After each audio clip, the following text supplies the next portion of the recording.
Yeah. Whoa. Hey, it's going to be that kind of day.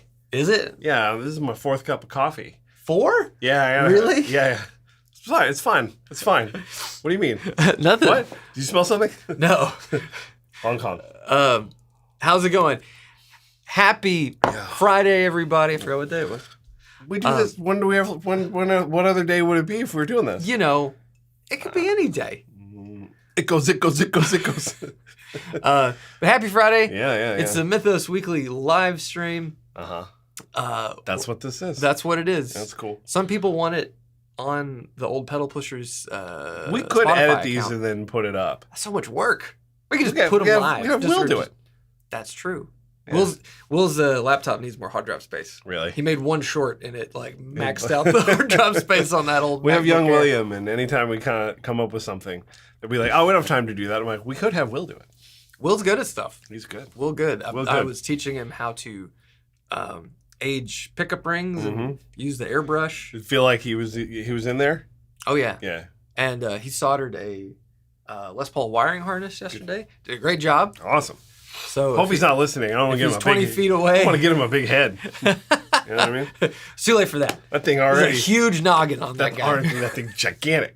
All right. Greeting Tone Pilgrims. All right. So yeah, good to see everybody in the chat.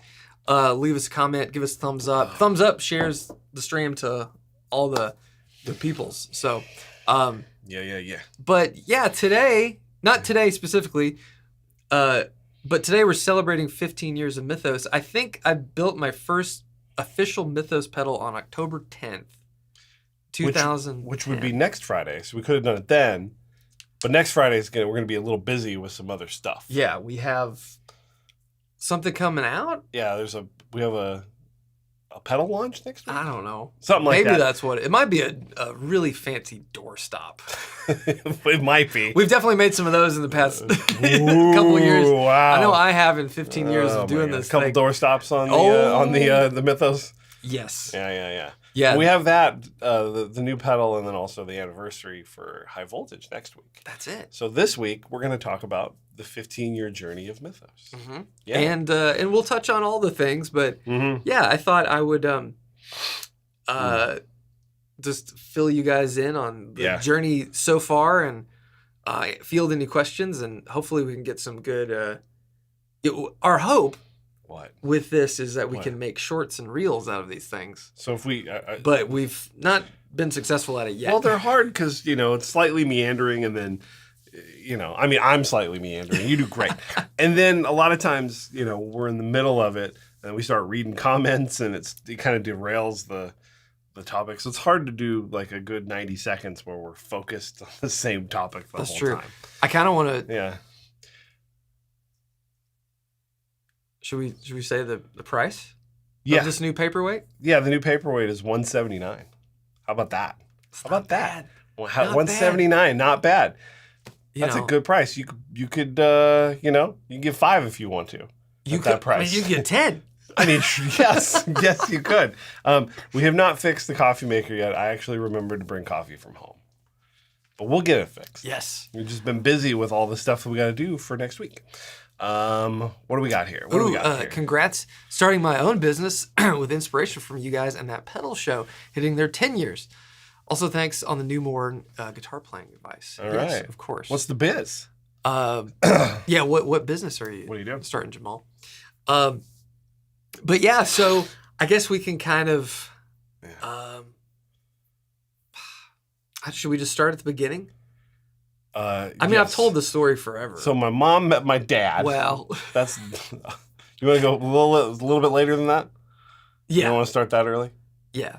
So, in 1987, I saw when I was living. So we'll kind of start at the beginning of my guitar pedal journey. Yes. For those that don't know, I mean, in chance. Oh, what do you got there?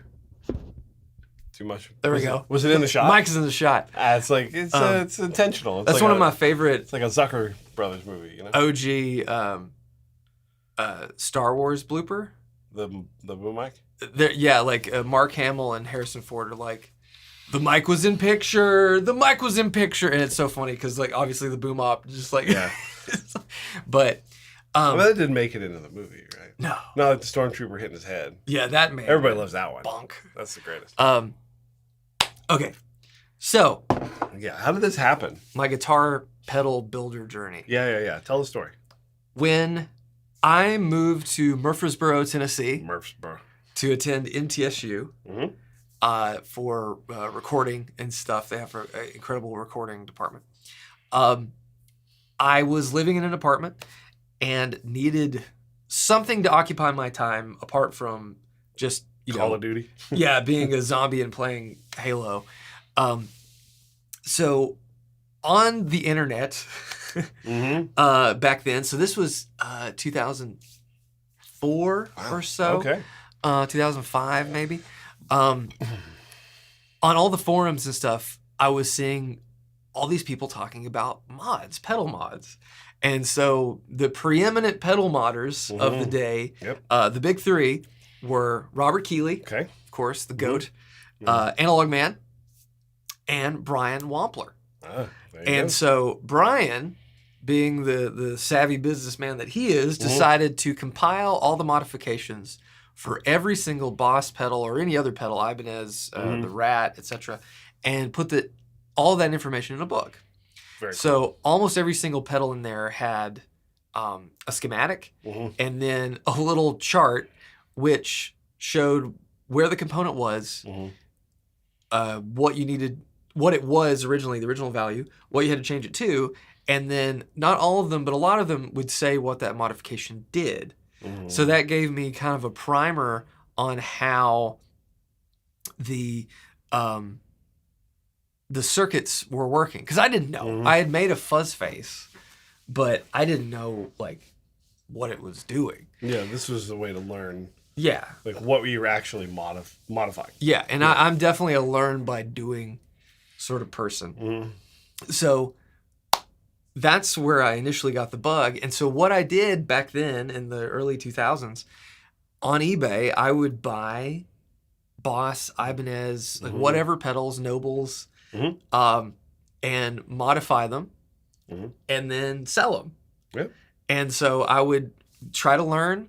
And if I wasn't crazy about it or, whatever, I would move the pedal on and take whatever profit I made, usually like $5 to $10. Hey, Not man, much. $10 is $10. That's right. And put that right back into buying more pedals. Yeah. And so it was a one by one by one by one. So I went through the majority of that book, buying almost everything and modding it just to know and then selling it. So somewhere out there in the ether are a bunch of pedals that I have modded. Did you mark them in a certain way? They're all signed on the inside with my signature. I think by that point I had my big goofy Z and stuff on there. So I was completely bitten by the modification bug. I then moved back home to Sparta and started attending Tennessee Tech. Okay. I didn't know what I wanted to do. Clearly. Yeah.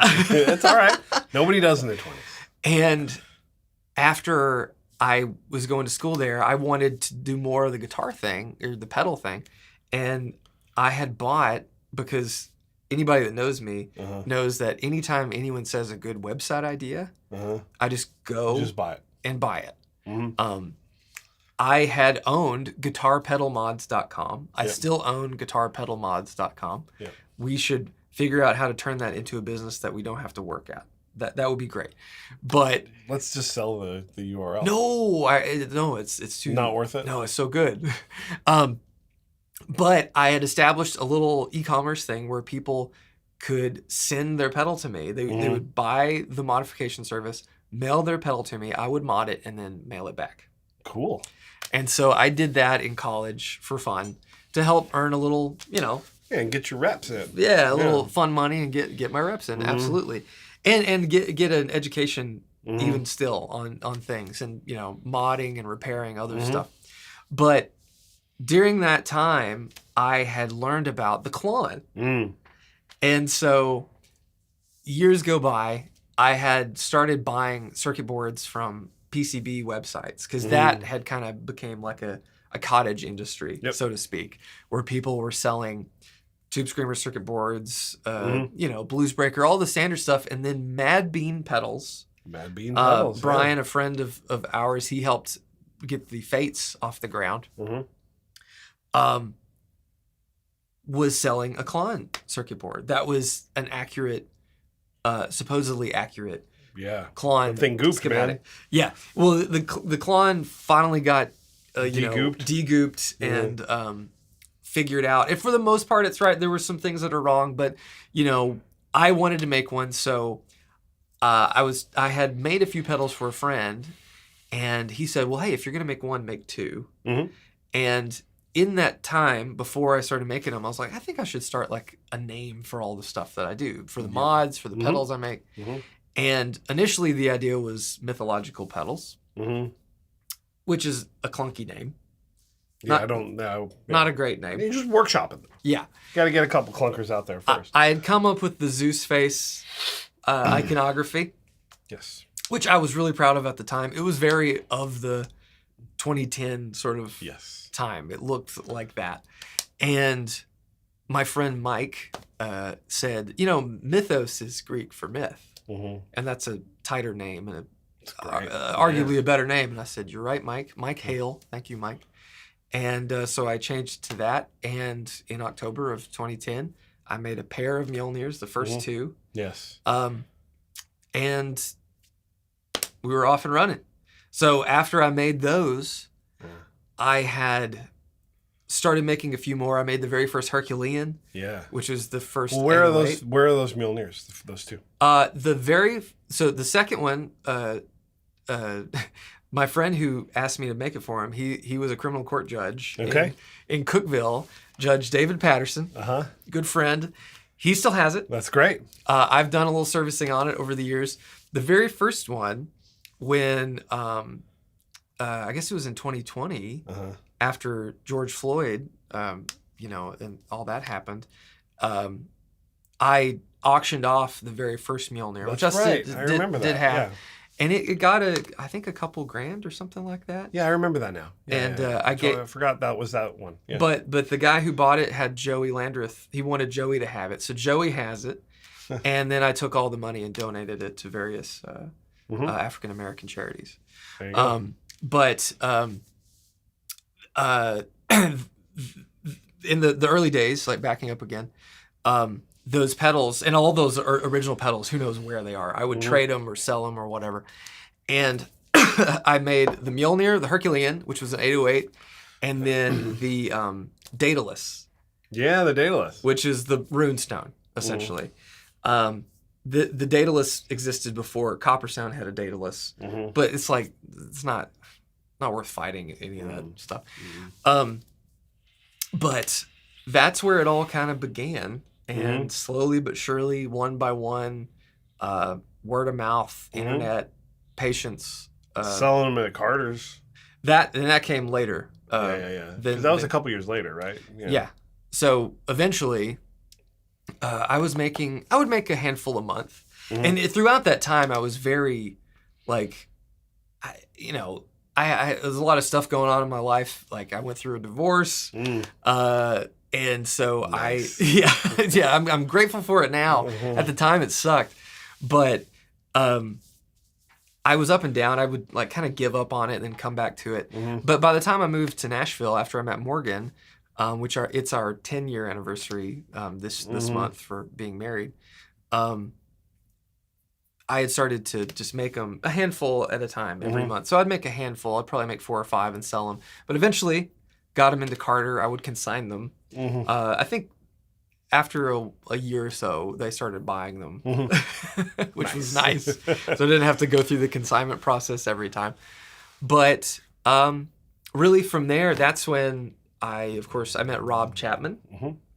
And Joey Landreth and I became such good friends. And Rob promoted the Mjolnir, got me hooked up with Andertons, and then Joey found his way to that pedal show, and he had the one I made him, which was I probably made him in like late 2013, early 2014, and from there it was just like a thing.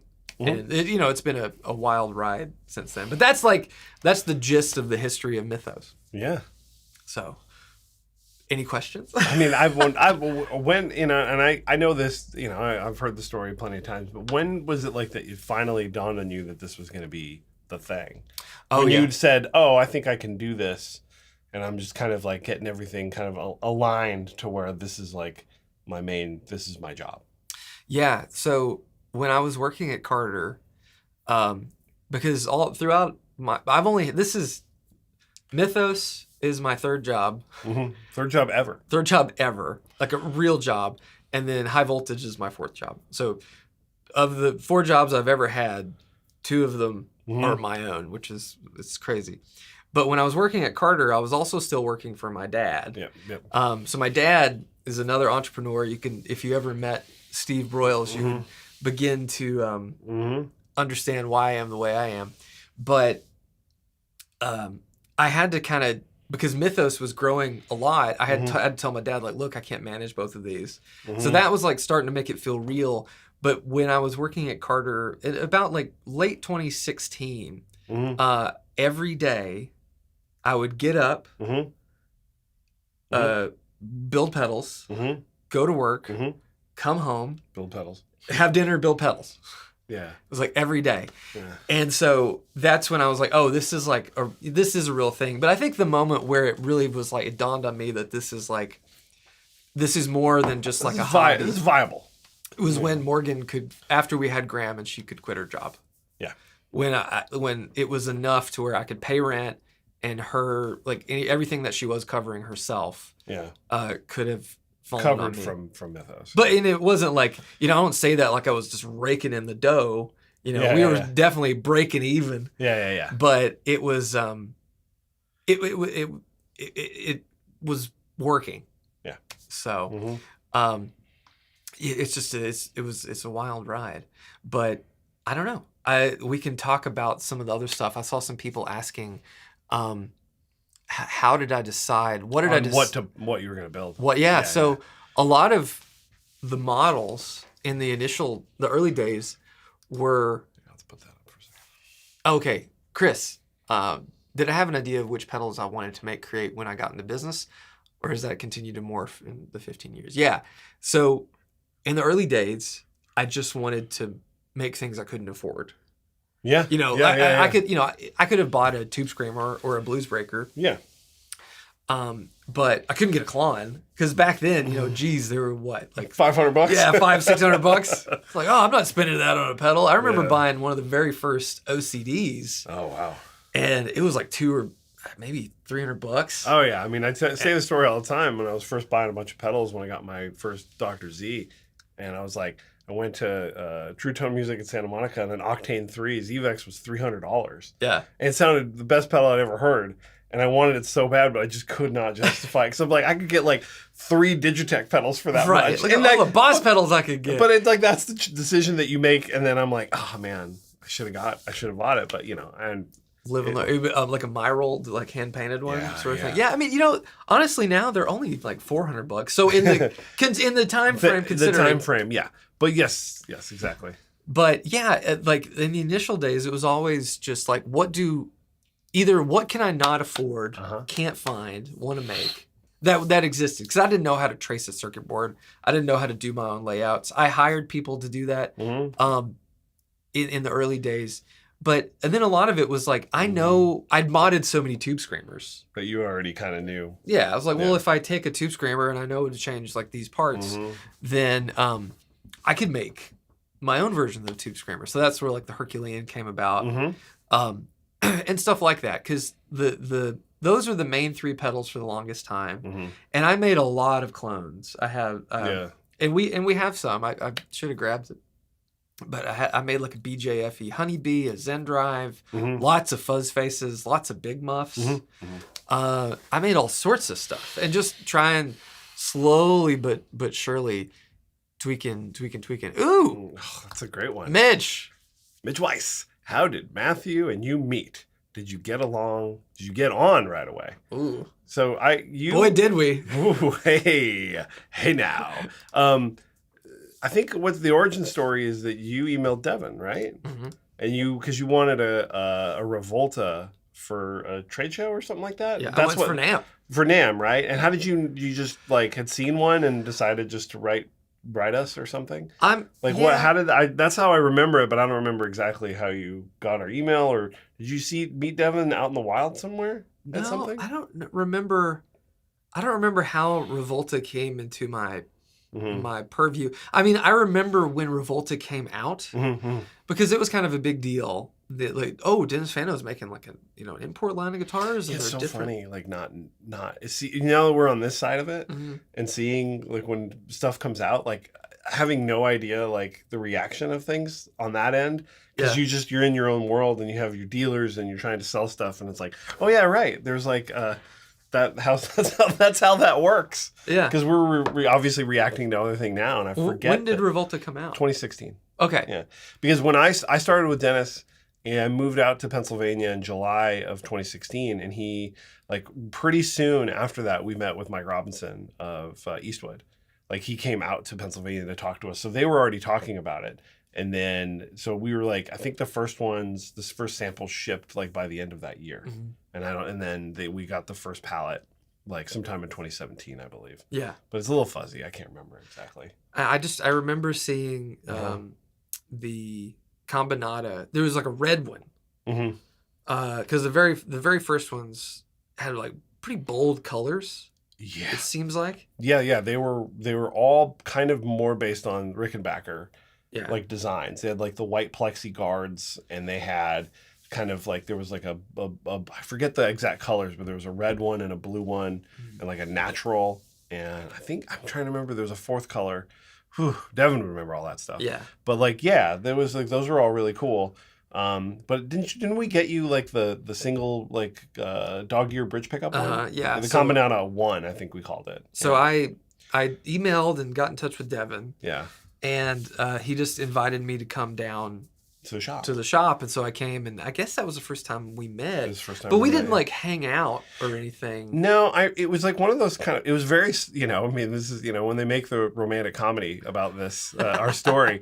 It was very much a slow burn, right? It wasn't that like we were like, oh yeah, we're gonna be best friends. Like it was just kind of like we hung out a little bit, and then I think a lot of the reason why you end up coming back a lot was because when you came to the shop, you would hang out with RJ and Rhett. And then, like, so there was a lot of reasons for you to come down because, like... It might have been RJ that kind of got me... Yeah, because you were working on RJ's... Because, like, a lot of this kind of grew because in like, the spring and summer of 2019, I did the RJ and Rhett Novo builds where we did full videos. And during that time, like, you were also working with them on... the Sus Mariosep and the Lark. And so you would bring down like prototypes and stuff. And like, we kind of all would hang out at Novo. And so then you and I started, just, slowly but surely like, oh, you like Star Wars? You like video games? Yeah. Like, and it kind of was just one of those, but it's like guy shit, right? So it takes a long time for it to be like, are we going to be, it's not Step Brothers. We're going to be best friends. Like it just kind of like, you're married and you like Graham was born. And so like you're busy. And then I was getting married that year. And then it's like, it just took a lot. It was just a slow process of like those 2 years. Yeah. I remember texting you after I got my Klon, I think. Yeah, you did. Because you were like, bring it. Yeah. And that's funny too, because I'll also go through like old videos and there's like a videos from like 2019 of you at the shop and you're like with RJ and you're showing us like a prototype for the Oracle. When it was like a digital delay. Oh yeah. And like Graham's there and he's like a little bitty, and running around. And so it's like, yeah, I mean, it's just, there's like always this we actually do have funny. This one's funny. Oh yeah. We'll pop that up. But yeah, it's sort of slowly, surely, but really like the big catalyst for all of this was, during COVID, we started playing Destiny together. Yeah. So like we would talk to each other and hang out like at the shop, but like we never like were like, like, oh, we're going to be like, let's go get food or something. Right. Or like, because guy stuff, it's like I said, it takes a long time for guys to be friends. But I started playing Destiny and then I think I just kind of, I don't remember if like, I said, oh, we had talked at some point about that we both liked video games. I'm like, you should play it. And then we just kind of started doing that. And that's where it really started because we started talking every night. Yeah, because it was after I got my Xbox, I think. Because I had a PS5. Yeah. And then you and Sean were on Xbox, and it was such a bitch to talk to one another. Yes. Like using the headsets and stuff. Yeah. But yeah, after that, we definitely chatted. And then also there was an episode of Dipped in Tone that you did at the shop. Yeah. When Rhett was gone, and that's kind of like we had just started playing Destiny together, and like we did that episode, and I think like that was the first time we did anything like this. So if you want to go back, guys, and watch that was like 4 years ago with you in my office, and that was the first like instance of this whole whatever this bullshit is. Right. Us doing that. We both had a lot less gray. Oh Jesus. Yeah. But yeah, so that's sort of how it got started, and then the real sort of like you keep going. We can keep going with the lore, but like how kind of the whole thing came down is like during that time we're playing video games, we're talking a lot, and you're like, I got to get out of the garage. That was this was 2021, like spring, and then there was a day where over at Air Lane Drive at Novo that Wes, who was running Revolta at the time, or still is running Revolta, he comes over to me and says, hey, the suite next door is available. Nobody's there. And I kid you not, that morning, you texted me and said, I've got to find a way to get out of the garage. And that moment, I said, we're going to move Revolta and Mythos into the suite next door. And it worked. Until we realized, like, 625 square feet is not enough room for a pedal company. There it is. When did Matthew decide I want to be a part of Mythos, and was it hard leaving Nova? Oh, it was incredibly hard. But the thing that you got to ask yourself whenever you're doing anything is like, what do I actually want to do every day? And the thing that appealed to me about Mythos was the guitars were really hard to make, and I hated it. No, I'm kidding. It was like, guitars are hard, man. Yeah, you walk in the morning, you walk into the shop in the morning, and they're like, hey, like 10 guitar necks are twisted and we can't use them. And like, you're like, oh, cool, huh? No, a lot of it was just that, like, it was like, as dumb as it sounds, it was this. It was that I just liked, like, there was just those moments where like, and it's funny to say this, is like, there was moments where like you and Jeff and McKinley would be like, we're going to go to Guitar Center. And I'd be like, oh, and I realized that I really wanted to go.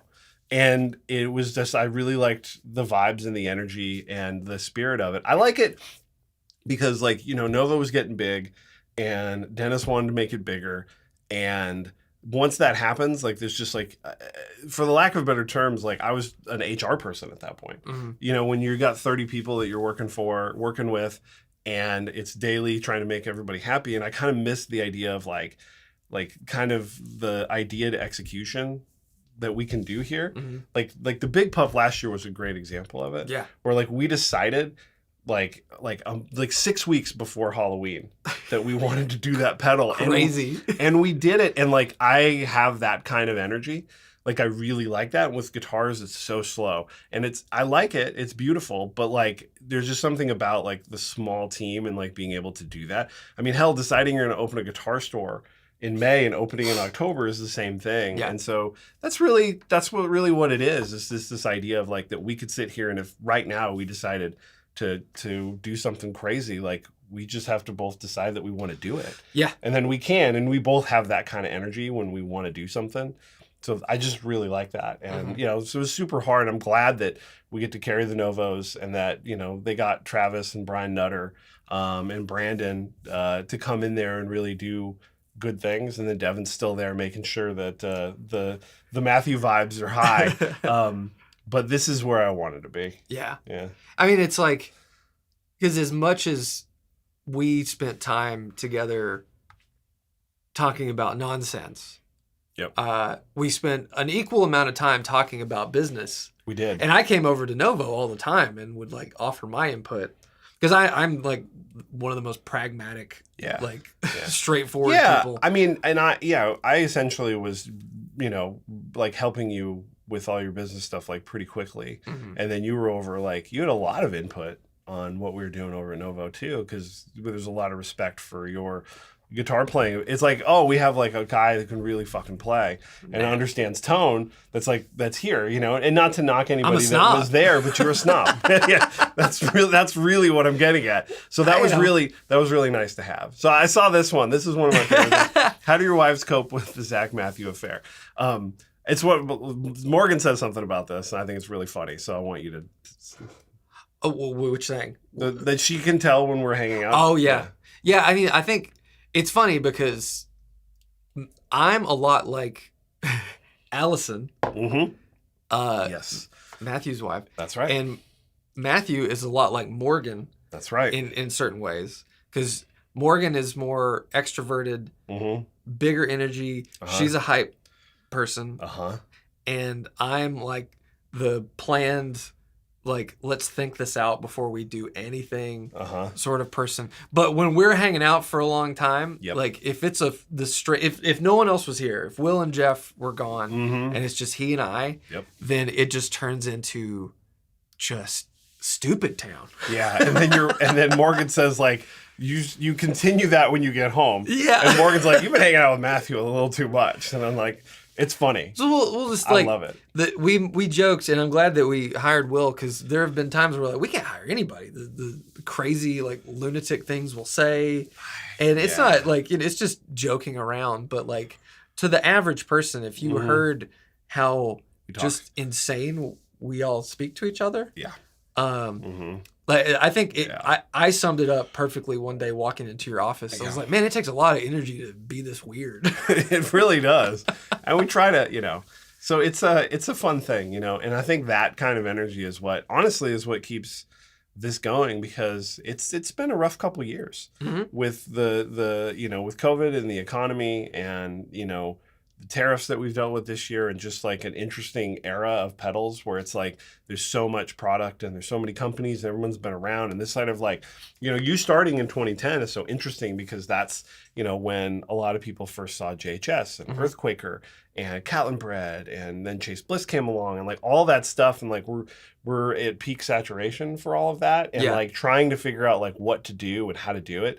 We're really, truly, the thing is, you just have to be excited about it in a way. And I think that like, that's what we try to do for each other every day, is being like, all right, this is like trying to figure out like on a daily basis, like you have to enjoy that part of it, like the creation and the, it can't just be results based. It's got to be about all of this. Yeah. And it's been okay until we get sick of each other and it doesn't work anymore. But that's fine. No hard feelings. We can still be friends. Oh, no. It would be over. A huge falling out. just God damn it. Throwing grenades. No. There's a good question. Yeah. Which one? This one? Yeah, I like that question. Well, it's funny. I see these sort of things. Now gear this. Question. In the 15 years of creating, what is the one pedal that you think, dang, why didn't I think of that? I don't really think of that sort of stuff. There is nothing. There are names of pedals. I'm like, that's a good name. Yeah. Which is fun. I mean, it speaks to my creative process. Yeah, because that part of it is really important. Yeah. Like, But I don't really like, when I think about, the thing about me is, if I said I want to make this, then I'll just figure out a way to make it. So there's never been anything that I've wanted to make that I haven't made necessarily. There's some ideas that we've started and haven't yet got off the ground. Some really, and admittedly, like, I mean, they can't see this. Like what I want to do with this. Remember? Yeah. And it's really altogether, like some of these ideas are just altogether stupid. Yeah. But when I look at other pedals, I think there's great ideas, like the Nucleo from Cornerstone. Love that one. Cool idea. Incredible aesthetic. It's to me just like, I showed it to you and I saw it and I said, we need to figure out how to do something like this, because and what I like about it is that instantly when you see it, you go, I don't know what that is. I want it. And like, that's a very powerful thing. And that's a very, that's you can make it sound good too. Yeah. You've got yourself something really good. But very, very rarely do I see things or hear things and go, oh, I wish I had thought of that. Because I think there's enough space in this industry to where, like Puppet Master Effects makes the, Master Effects makes the Puppet Master EQ. And that's like an Aphex, a BA like EQ that they used on Master Puppets and Justice for All. And like, he's made a really simplified version of that thing. And I look at it and go, I would love to have this, but with something else. And like, that's an idea. Mm-hmm. So, and it's not that you're copying that, because that's a copy of something else, mm-hmm. which is inevitably pulled from some like part manual somewhere, you know, like some diagram for a data sheet. But like, I don't really think about things like that. I like this whodunit pros question. What skills and personality traits make your partnership successful? I mean, legitimately, I'm not good at anything. and I say that it's not just to be self-deprecating. When you're sort of like, I think that like with somebody like me who is sort of like willing to sort of like fill in all the cracks and get into the places where it's like, I need Zach to be able to focus on what he makes him happy and gets him excited about doing this, and make sure that like all that other junk, it's like, I'm happy to do that because I really just like being part of a team. Right. And so like, I think it works because I like working. I worked with Dennis Fano really well in that sense, because, and I want to see that success. And when I see like, oh, here's all this stuff that you should not be working on because it's not exciting for you, it's not interesting. And I think that's sort of that, like, for me, that's what I feel like I bring to the table, is somebody that like has, you know, a willingness to sort of like, all right, what's the end goal? How do we make this work? And then I'll do anything around that to make it sort of happen. Yeah, we're different in our ideologies of how to get things across the line. Yep. Although we inevitably have the same goal in mind. Mm-hmm. And it's not just about, you know, like hitting X number of units, although that's great. Yeah. But it's about staying true to what Mythos means, about what the pedal brand means. Is this worth the effort? Because I'm very much if I could just be creative all day, that's what I would want to do. And Matthew, you do enjoy the more mind-numbing parts of like running a business, like looking at the books, making sure invoices are chased down. People ask me and they say like, well, like if I would describe the part of like what I do here the most is like, I make this a legitimate business. Yeah. Like that's my goal, is to say like, you have your ideas.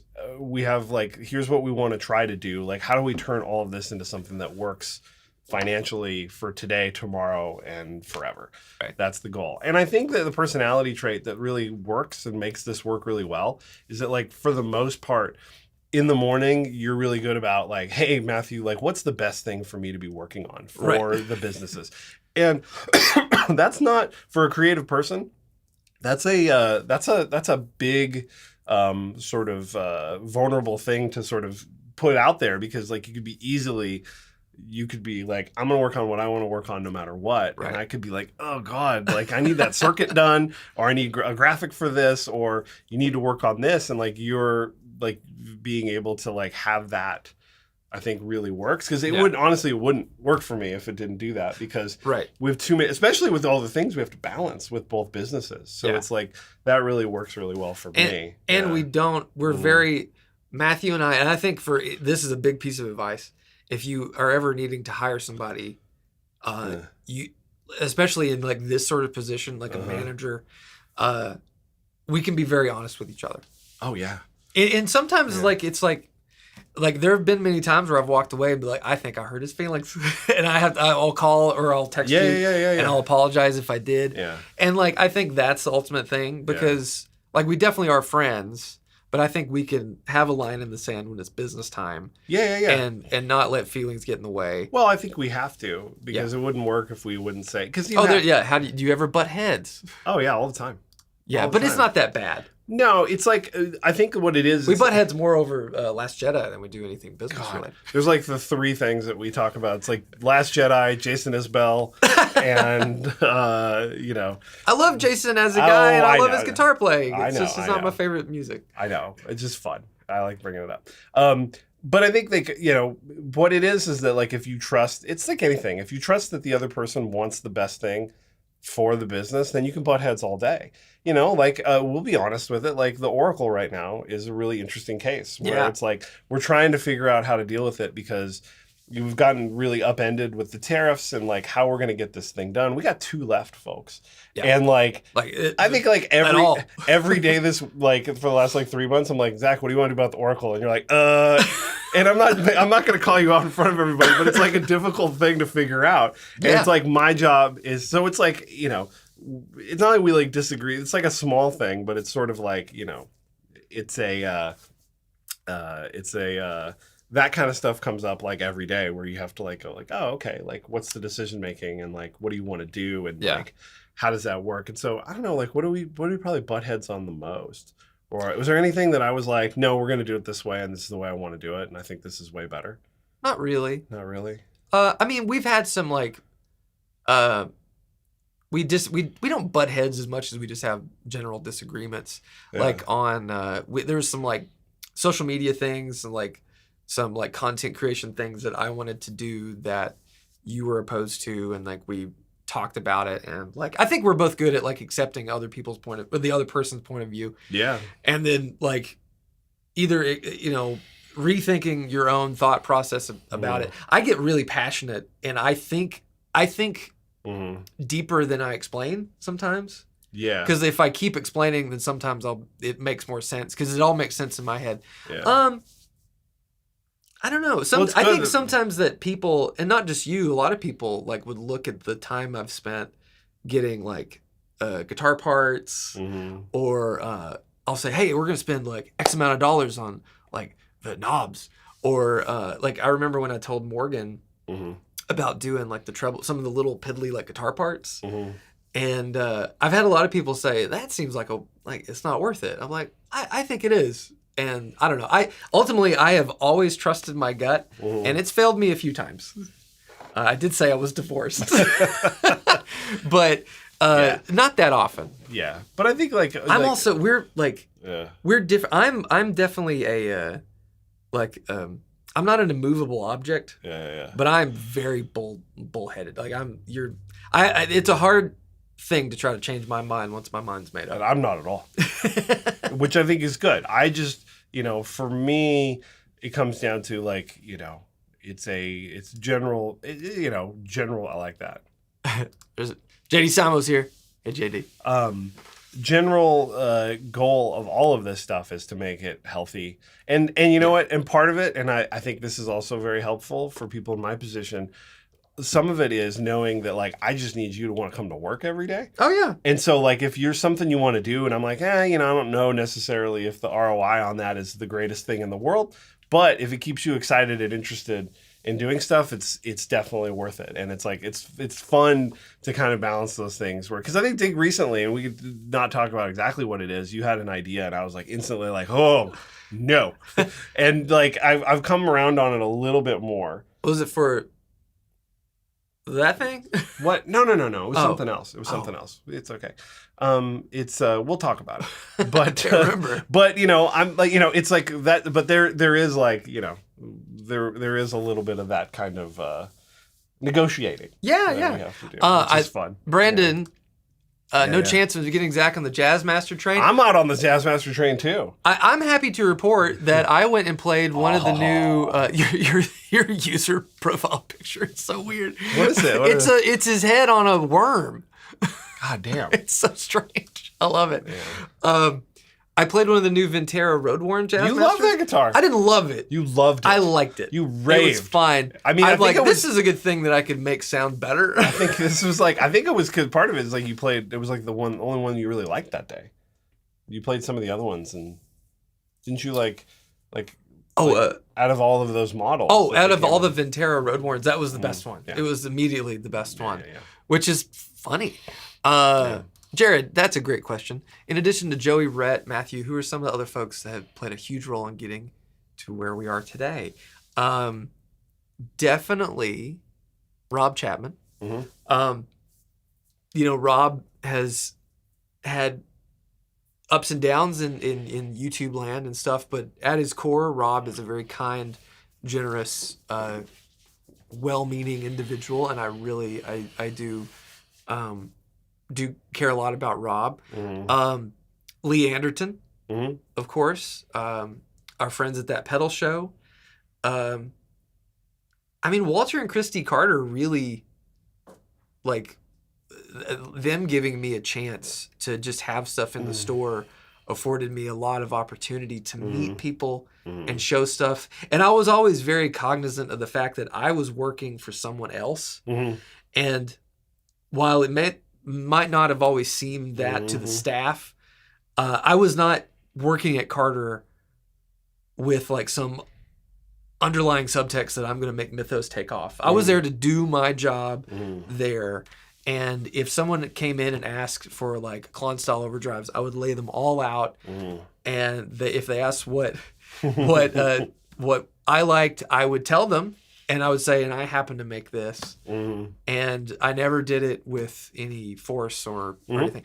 But I'm trying to think of who else really helped. I mean, ultimately, Morgan is the queen I of was all gonna this. say it's like Oscar speech. Don't forget to thank your wife. Well, yeah, I mean, because she's the one that's like, you're good at this. Go do this. Wildwood Guitars. Wildwood and doing the Wildwood Mjolnir. Yes, that's been huge. Yeah, working with them. That was a big one that really kind of like got eyes on the pedals, especially the Mjolnir.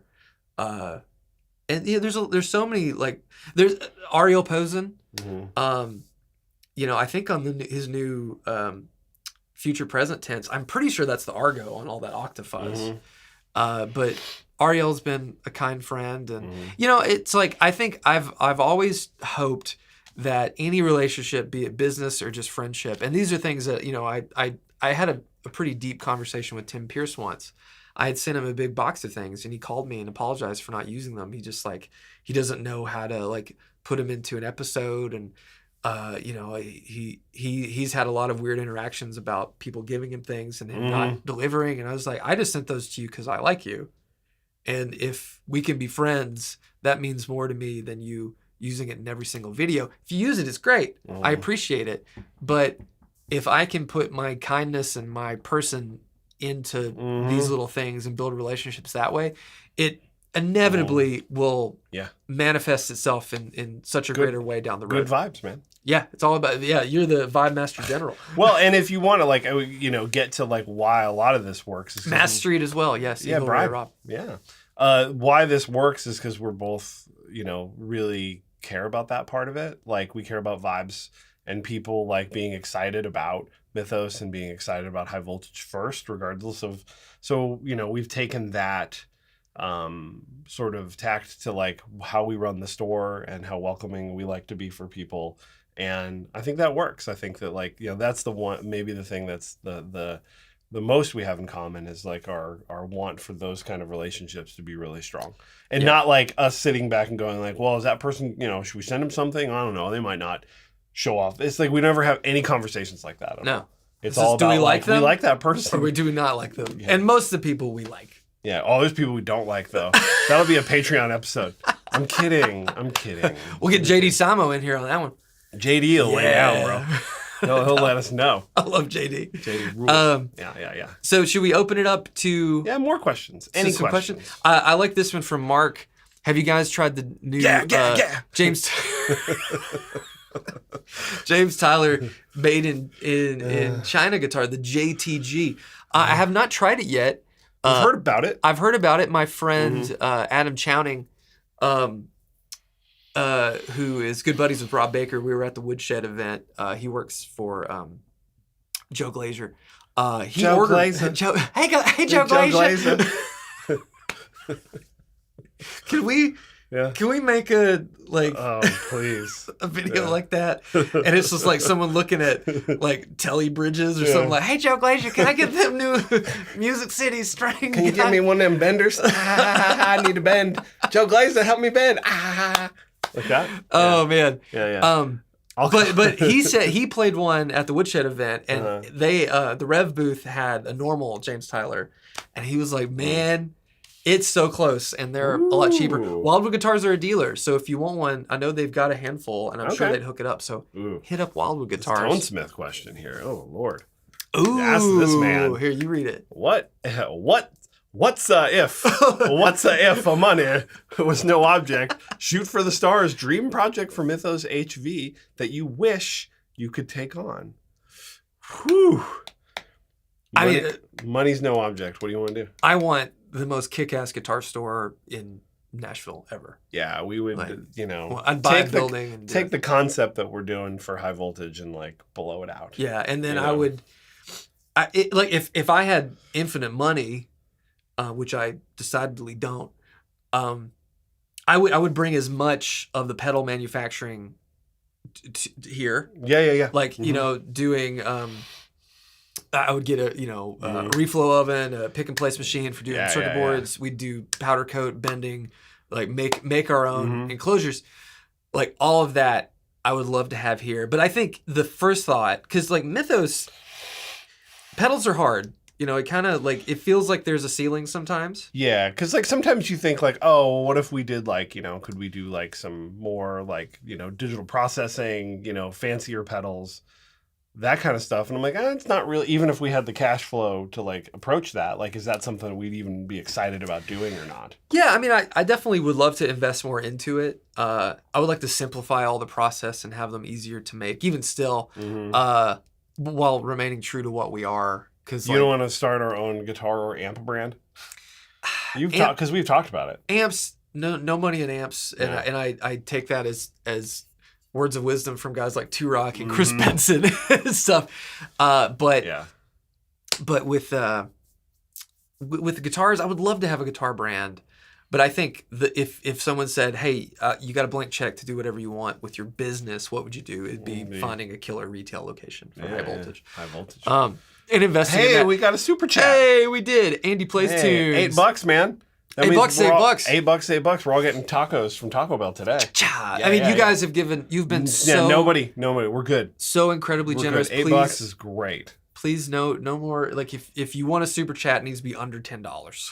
Yeah. Or candy that you just mail to the shop. Mail candy. Hard candy. No gummy candy because it's still too warm for that. No chocolate. All right, what's it? What do you got here? Owned a Blues Junior because they're affordable tube amps. Yep. But found it tiny sounding. Got a blonde deluxe Tone Master and it blows it away. Am I crazy? Not at all. So I think the biggest shortcoming to the Blues Junior is the box.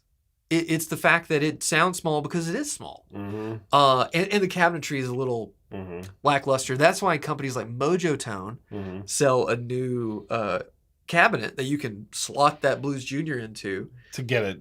You get like a birch ply. You get a better cab. And it's gonna sound way better. Yeah. But there's a limit to it. So I've seen people that have put in a new cab, modded the hell out of it, and guess what? It still kind of sounds like a Blues Junior. So if you're happier with the Tone Master, then you're good. Then you're happy. So move on the Blues Junior. Save your shekels, and then eventually do yourself a service.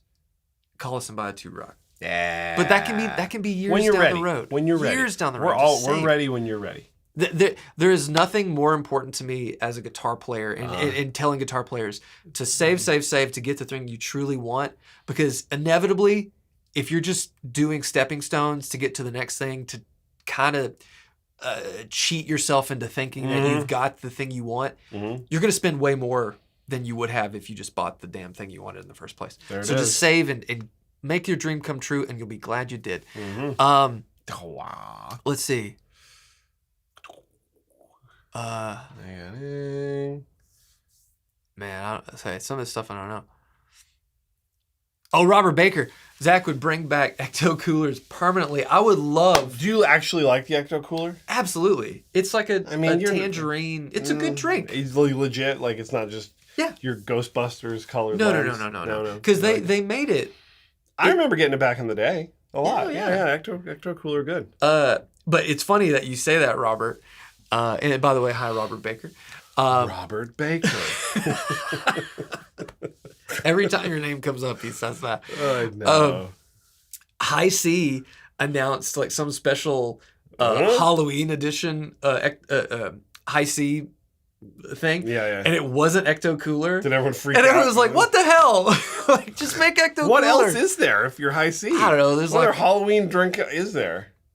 I don't know. Like, they're just like Halloween themed. Like Count Chocula's piss or something. Sorry, I gotta get a few of those in here. Nummy. Jeremy Baker missing the high voltage. Oh yeah. Come out for the party next week. We gotta if you guys are in the Nashville area next weekend, God, that's sweat. Oh no. Okay. Stinkypits.com. I'm not stinky. I'm just sweaty. If you guys are in the Nashville area next weekend, come by the store 10 to 4. The current plan is at about 11 o'clock, starting at 11 o'clock on the hour until 3 o'clock, we're going to be doing live demos in the back. So we'll have amp, guitar, pedal combinations back there trying to feature all the stuff we carry. Hopefully Corey Congilio is going to be able to come and do a demo of the Two Rocks and whatnot. And we're going to be giving some really amazing stuff away. We were thinking we'll give away a pedal, and then we'll get some like merch from our brands that we do at High Voltage, and we got some crazy stuff to give away. We do. You don't want to miss it. We don't want to announce it just yet. Yeah. Because some of it is not even out yet. Right. That we're getting. And very generously provided by all these brands we work with. We're not giving away a Two Rock. Or a Novo. Don't want to be that excited. No guitars, but some other stuff that is very cool. Really incredible and very generous. So thank you to all the brands we work with, but there'll be more on that later. Yeah. I like this question from Jim. Hot take. We'll get to that. Why do I take every overdrive pedal and make them sound alike? So they stack well? Wonder why I keep buying them. I think that's something that a lot of us... Great question. A lot of us do. We buy stuff and we're like, well, this is my sound, and you get it. It's like, if you're trying to take something new and make it sound like something you already have, just quit buying things. Or force yourself to buy something different. I think a lot of people get hung up on the fact that if I buy an overdrive, here's a Noble Screamer from Keeley. I haven't plugged this in yet. I forgot we had that. Yeah. And you buy another overdrive to boost it, you probably are just better off buying a clean boost. You know what I mean? Yeah. So maybe rethink what it is you're getting. But if you fall into that trap, the first thing you should do is delete Reverb, eBay, whatever off your phone, and just kind of remove yourself from it and just play the things you have for a little while. You said you saw another good question? Yeah. Or a hot take? Oh, yeah, keep going down. It's our boy Jared right there. Can you give us a hot take on the modern guitar shop and what HVG does different? It's a tongue twister. Huh. You got something for that? I think what we do at High Voltage is different because we both have experience working in retail, and more than just guitar retail. Lots of retail. I've done retail. I only had one other job, but it was very different. And Matthew's had a few gigs, totally lots different. Of retail gigs. I think the thing that we hope to do with High Voltage and will continue to do, regardless of whoever's working up there, is when you walk in, you feel seen, you feel respected, you never feel talked down to or pressured into buying anything, and you are allowed to try everything without anyone making a weird face or scoffing or sighing about having to go get a key to unlock it. Within reason. I mean, if you're like got a studded belt on or a big jacket with zippers, we may say, okay, you got to take this off. Yep. But otherwise, we want everyone to walk in and feel like they had the best time, not only shopping, but hanging out with people who respect them and love gear as much as they do. Legit. I want it to feel like you get to do this, but in person. And I think the word I like to use is education. Like, I want people to come in and feel like that they learn something about gear, learn something about their guitar playing, and can take away from that even if they, don't buy anything. Because I think that, to me, is what I've enjoyed the most about our friendship over the last 7 years, is that learning so much more about myself as a guitar player because of our conversations about tone and playing. And I think that is what I try. Anybody that walks through the door, I want them to walk out going I understand more about what I like and what I want and what I should get as a guitar player. And I think that's that is an enriching experience is what I like to say. And that is really fun for me to sort of be able to do that because it's smaller, it's more intimate. I mean, we're going to be staring at you because it's one room, but that, that interaction is just really fun. And I think that like there's probably other stores where you can get that, and I think that's great if they do that. But it's a very intentional thing that we're trying to accomplish. Yeah, you know, absolutely. Here's a great question for you, Matthew. Yeah.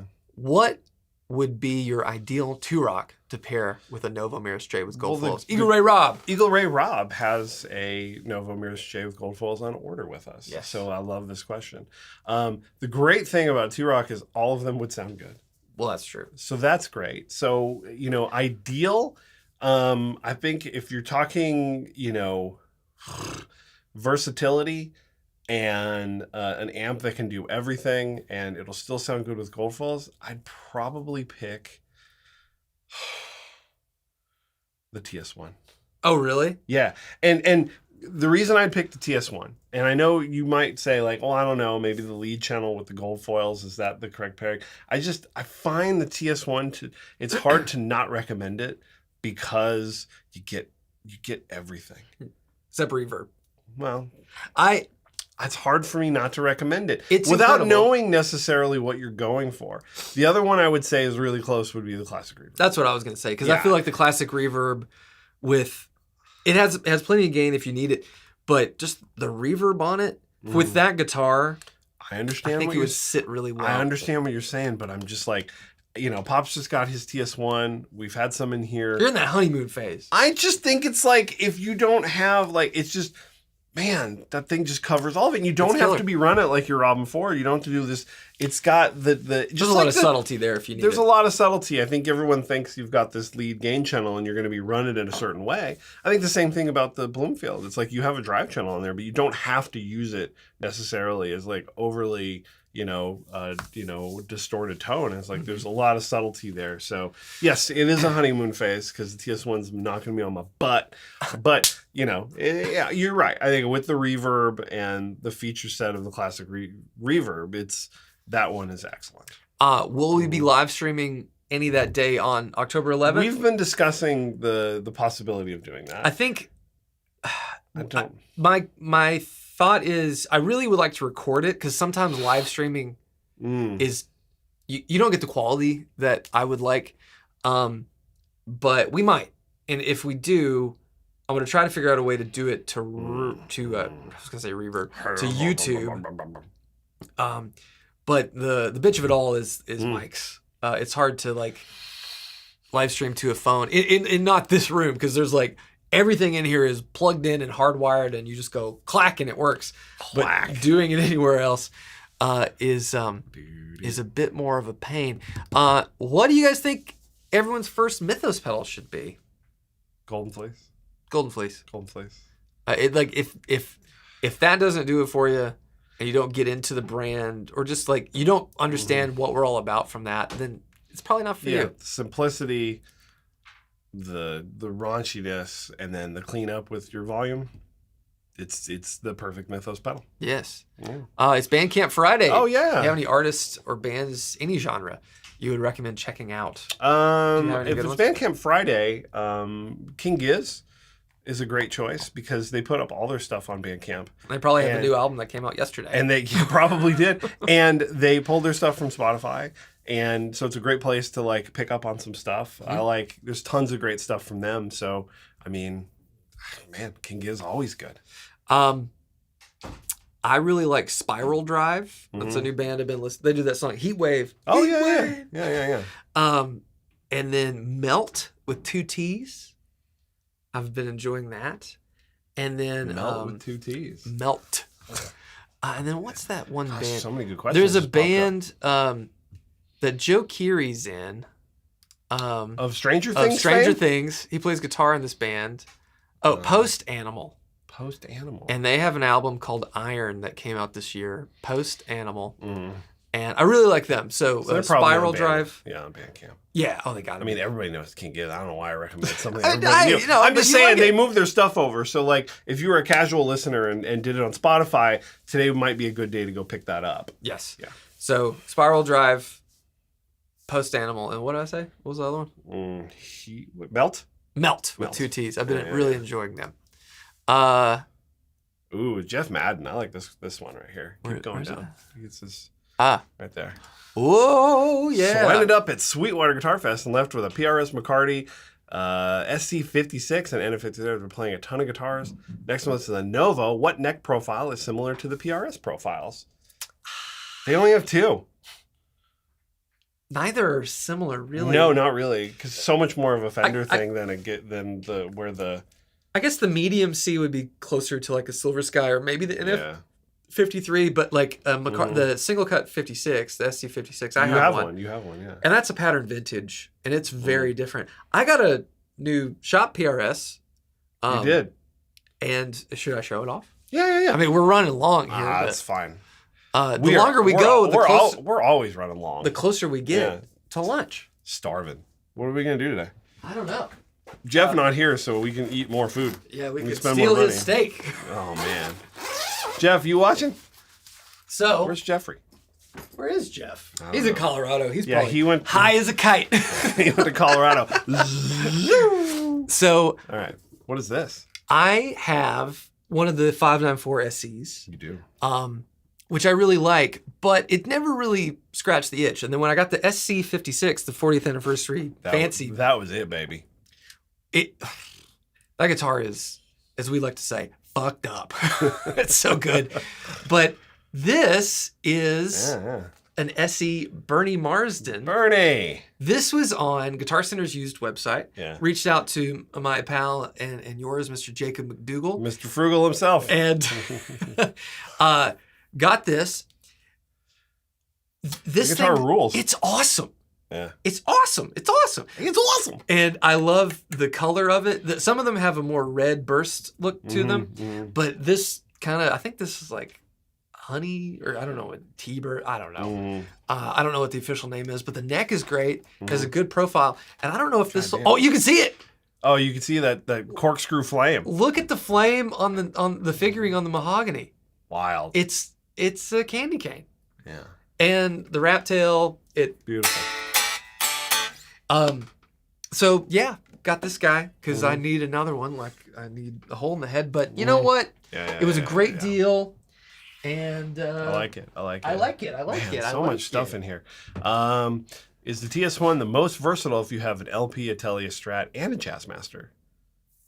I mean, most versatile is It's a rough term. It's hard to define. I mean, it's like the way I kind of think about the TS1 is if you have any inkling that you want that drive channel, then that's got to be it. If you need a drive channel and you want it to be the best drive channel you've ever heard, that's it right there. TS1. So if not, then there's other options. But it can do everything. The beauty of Two Rock, and I know we harp on it all the time. And we have great amps here. We have Divided By, we have Dr. Z. They all have a unique voice and personality all their own. But the Two Rocks, every EQ knob on it does its job exactly how you would hope that knob would work, to where when you start messing with it, you're like, oh, this works. It's almost strange when you've been so used to amps where you like turn a knob and you're like, well, that barely does anything. That is the highlight, I think, of the Two Rock experience, which is like, if I want to try to dial some in, it always makes sense, like with everything. There's so much stuff going on and it feels overwhelming, but it always works. I like this one. Yeah. Can the Vimram Butter Machine do subtle overdrive? How is the touch sensitivity? So the Butter Machine, it is very touch sensitive, but I would not say that it's subtle. It's more of a distortion. Yeah. I would, if you're looking for more of a subtle overdrive from Vimram specifically, the Shanks or the Jan Ray. I love the Jan Ray. I have one at home. Jan Ray's good, man. And I use it all the time. Just keep a battery in it. The rules. Pop up my boy Zachariah Johnson right there. Oh, man. Yeah. Matthew helped me get a Two Rock Studio Sig this week. He's the man. Thank you, buddy. We're doing a Studio Sig combo in British Racing Green with cane cloth. In a combo. We have a head and cab. We have a head and cab here, but Big Homie wanted a combo, which is great. It's a lot easier to move. Those are hard to beat. They're so cute. They are very cute. Oh, we got Nate. Super chat. $1 for each of you for first 15, or one for the next 15. Thank you. Man. Thank you, Nate. That's very kind of you. We appreciate it. We're gonna have to. We need to do a video of that. We're gonna have to. We had Divided by 13 school one day where we really worked hard through this so we could get it, and I still couldn't tell you. So like I'm trying because it's like I'm trying. Oh no, Corey. Oh man. The CCC. That's the tweed. Yes. And the British, and then the JRT is the tweed and the Vox. That sounds right. It's one or the other. It's one or the other. And it's very subtle how they function differently. But the JRT has the 2 different preamp sections. So maybe that's the Vox. I think it's the Vox. Right?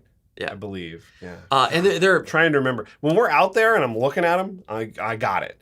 It's just sometimes, the names. It's yeah. Yeah. Ooh, Corey. But yeah, Corey, thank you, Corey. Let's pop this up here. Corey, 20 smackers. I'm just going to hand him a $20 bill next time I see him. That's right. Just be like, hey, how about this? Slip it in his back pocket. Hey, a lot of See, this is how. A lot of benefits. I'll be like, this is how we talk. I like them kicks, boy. You got them book ones. He'll know what that means. I think it'd be beneficial to talk about the 2 Rock models feel different. TS1 is faster feeling than a Bloomfield. Oh yeah. Yeah. How do you think why I ended up with the Vintage Deluxe? I needed to slow down. And yes, there's an intimidating immediacy to 2 Rocks for some people. Yes. Because that's the circuit, man. It's like, it's all right there. And it's really great, I think, to be able to get to come down and like really feel them and play them because they are markedly different. You're just like, Ooh. Well, yeah, I mean, touch them suede. Leaving marks. But yeah, they are very different. And so, it's in order of speed, like the feel speed. So from slowest to fastest. Slowest is Vintage Deluxe. Vintage Deluxe. Because there's a sag, baby. Sag. And then I'd probably say the Bloomfield. Slower. The classic reverb. Yeah. And then the Studio Sig kind of are a similar camp. Yeah. And then you get to Then probably the TS1. Then the Trad Clean. And the Trad Clean. Yeah, I'd say the Trad Clean's probably after the TS1. Mm. And then the Silver Sterling is the fastest. Immediate, just like as soon as your pick touches the string, it's like better be ready. A lot of people worry that 2 Rocks are like completely disrobing and incredibly hard to play. I can be incredibly disrobing. I know. But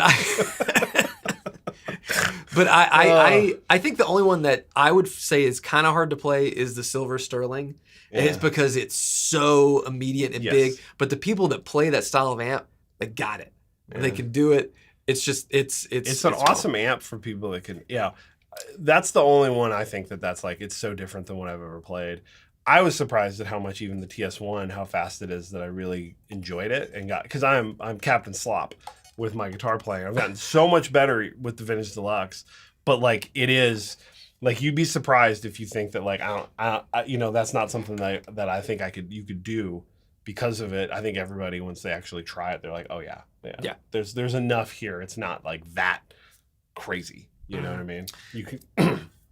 There's enough in there. Isn't it funny? Like when I see myself on camera, have my dumb left hand. Mm-hmm. Like how I have to play so the whole stupid. Guitar. It's so strange. I'm like, but then when I hold the guitar and play with my left hand, I just think, man, if my wrist wasn't messed up, I would be so good. You'd be the best. Look at you over there. Look at how many you got on them fingers. Fingers Julian Lodge up in here. No, I'm not. I'll never be that good. Anyway, what do you got here? Ooh, Timothy Bean. Get a hit it. Oh, T-Bean. Hit hot, hit it. Real human being. Looking at getting, I love that song. Looking at getting a boutique style LP Junior. Which company would you recommend? Well, the one we sell, so Rock and Roll Relics. I haven't played the other two. Have you played? I've never played the other two. I've never played a K-line like that. I've never played the Cower. So I mean, I've played like some Nick Huber guitars. Huber. And then, I mean the Rock and Roll Relics, the Thunders is just like a Junior, but it's awesome. They're lightweight. The pickups mean they they set up the guitars really well. They feel right. Yes. But it's kind of funny because I just feel like if you want a Junior, especially if it's a single cut, just buy a Gibson. Like, I think the cheaper the guitar, the cheaper Gibson guitar. Yeah. The cheaper the Gibson guitar. That was right. Almost the better it is, because I feel like the specials, the juniors, good, and the Epiphone, the Olympic or whatever with the single P90, they're awesome for the money. And like, there's definitely something to be said about the really high-end custom shop versions of those guitars. But for a straightforward rock and roll machine, I don't know. Buy one of the rock and roll relics we have in stock. Come on, man. Well, that's true. I'm being, You're being Zach. Yeah. I mean, like, pound for pound, I think what you're getting at, and I think it's always a good question to ask yourself, is it like, are you deciding that you want something boutique and different because you've tried the Gibsons and don't want it? I mean, it's great when you fall in with a brand and it works for your vibes and the energy is right, and I think that's great. But it's always... Burnside. Oh, I forgot about the Burnside. Burnside is the after the Vintage Deluxe. Agreed. Yeah. Agreed. Yeah. But I think that's a good question, right? Like, if you're just trying to get the best one possible and you play all of them and you like one of those, I think it's an interesting thing, and I think it comes up a lot on this show, especially when we kind of like, why are you starting at like, what's the best S-style guitar? And you're like, well, if you did you not like the plethora of offerings that Fender has to make it work, versus like getting something that like really speaks to you for a lot of different reasons. Well, it's the brand and the builder and all that stuff. Or you came in, I mean, the two pickup Thunders we have here is awesome right now. I think if like pound for pound, or dollar for dollar rather, I think the rock and roll relic stuff holds its own and is way more affordable than any of the high-end like Gibson custom shop stuff. I think they're every bit as good sonically from a feel standpoint. Admittedly, they're going to be a lot more relic, but if you're in that price range, I don't think you can beat a rock and roll relics for what it is. Whereas some of the other guitars like Cower, those are poly. And I don't know. Yeah. How would you describe the X-Ray? Bright and fast. Fast. It is a spank machine. Let's go. I sound like turbo butt on that thing. that's not bad. That just means my guitar playing style not gonna work. It sounds great when I hear people play it. Woo! Turbo butt. Eagle Ray Rob. The 100-watt two rocks have a great feel to me. I prefer it to the 50. Not for volume, but for feel. A great point. Do not automatically, sort of discount the 100-watt two rocks just because you're like, well, I don't need that much volume. It's not about that.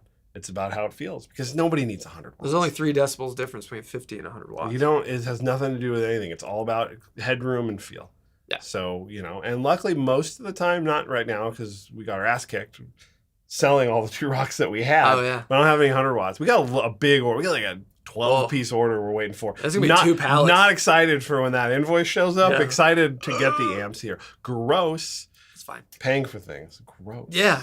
Yeah, that's one of our. Yeah. That's a good point, Eagle Ray. That's maybe this could be the last thing. If you're thinking about starting a business, yes, and you want to make sure that you're gonna like keep everybody happy and get everything like as quickly as possible, so you have inventory. Say it, my friend. Pay your bill as soon as the product arrives, or if they require it immediately, pay it immediately. No excuses. No bullshit. There's something really exciting about when we get an email back from the vendor and they say, "Wow, I already have the money in my account."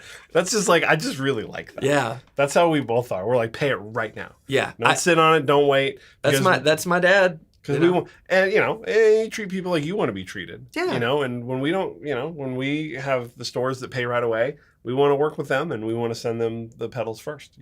Same difference, right? And we always have enough money to cover everything we have on order. That's another one too. Yeah, always. Yeah, you always have enough money. Yeah, don't worry. Because if everybody comes calling and you can't pay for it, you don't pay. You pay yourself last. And Jeff. Jeff getting raked over the coals. He's not here. You're not here. You get lit up. Can I wire a Fender JA, Jim Adkins, 90, which is like a... What is that? He's Jimmy Eat World signature guitar. Oh, cool. With 50s wiring, 2P90s, wired like Les Paul. Can the pre-wired kit fit? No. But you can wire it that way, no problem. I always say that this will be the last one. Oh, somebody asked earlier about the cabs for the Vintage Deluxe, and I always think that's a good one because I'm like a hardcore 115 guy, and you didn't like the 115 eventually with yours. They didn't like it. You liked it with single coils, but not as much with humbuckers. I don't think it's the most versatile cabinet. It's not, but I love it so much. I tried all of them. I tried the 212, 112, 310, and the 115. And independently, meaning me and Dad, Dad and I agreed that the 15 for the way I played sounded by far the best. Sure. But they all sound amazing. And it was funny too, as I tried it with my old Avatar cab the other day, which is a 212 G12H30 and Vintage 30.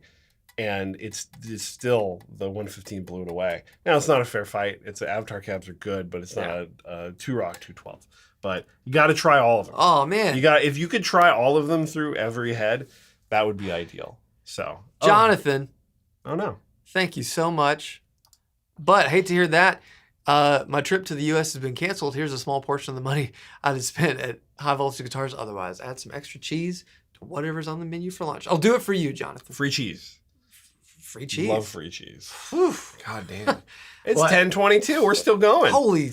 Should we just show them the new pedal? Because they lasted this long? Should we just show it to them? I mean, they know what it is. We should show it to them, though. You think? I don't know. You guys want to see it? You guys want me to take it out? I'm sorry. Yeah. They know what it is, right? And it's not like this is going to be on the internet afterwards. It goes away right when we're done, right? Nah. It's right there. Just get it. Should we give one of the other ones? Should we show them one of the other ones? I mean, I don't know, man. It's like I like showing I like the other ones. Here, just do it. Just do it. Which one's that? That one. That one. Just show it real quick. So, and then just turn it off. Okay. Yeah. They lasted this long. I feel like we should. I'm just gonna shove it up in the camera. Right, you know in what I'm saying? cameras. Yeah. So we have to block our face. Oh God. Wag it at your adoring face. So this is like there's going to be the wide release one, and this is one of the limited versions. Oh man, James Vanderbeek, you make pedals? Wait, that's nice. Is James Vanderbeek's on here? Dawson? Dang, he's sick, right? I don't know. I think he looks very gaunt. I think he's sick. Yeah. All right, so this is one. We're going to have a few variants for launch that different dealers are going to get. There's the regular version. This is one of the variants. I won't tell you who's selling this one. It's us. It's High Voltage. Go, do it. Ready? Do it right now. Go. Cover your face. And then turn it off. Turn it off.